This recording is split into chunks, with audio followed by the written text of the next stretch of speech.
கோவாவில் நடைபெற்ற சர்வதேச கராத்தே போட்டியில் ஃபியூச்சர் அகாடமியில் பயின்ற 8 மாணவர்கள் தங்கப்பதக்கமும் 6 மாணவர்கள் வெள்ளி பதக்கமும் வென்று வெற்றி பெற்ற மாணவர்களுக்கு சென்னை ரயில் நிலையத்தில் உற்சாக வரவேற்பு அளிக்கப்பட்டது.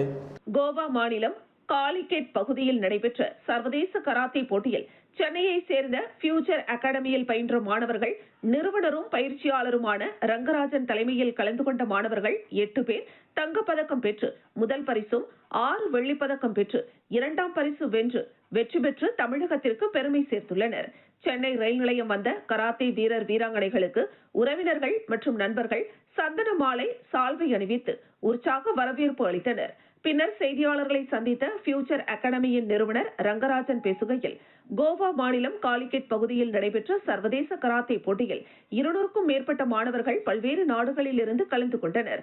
இதில் எனது மாணவர்கள் முதல் மற்றும் 2ஆம் பரிசு பெற்று வெற்றி பெற்றுள்ளனர். போட்டியில் ஃபார்ம் 1 தரப்பட்டுள்ளது.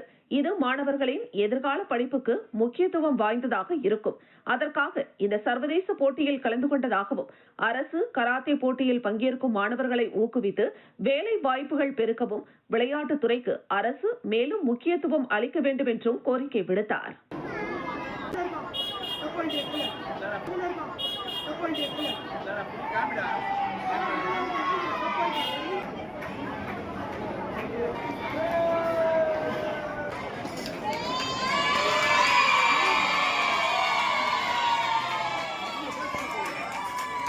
டோர்னமெண்ட்டுக்காக போயிருந்தோம். இதுல வந்து கிட்டத்தட்ட 200க்கும் மேல மாணவர்கள் வந்திருந்தாங்க பல நாடுகள்ல இருந்து. அதுல வந்து என்னோட மாணவர்கள் வந்து 8 பேர் வந்து ஃபர்ஸ்ட் ப்ரைஸும் 6 பேர் வந்து செகண்ட் ப்ரைஸும் வின் பண்ணியிருக்காங்க. மாணவர்கள் ரொம்ப மகிழ்ச்சியா இருக்காங்க. இதுல வந்து ஃபார்ம் 1 சர்டிபிகேட் எங்களுக்கு தராங்க. அந்த சர்டிபிகேட்டுக்காக தான் நாங்க போயிருந்தோம்.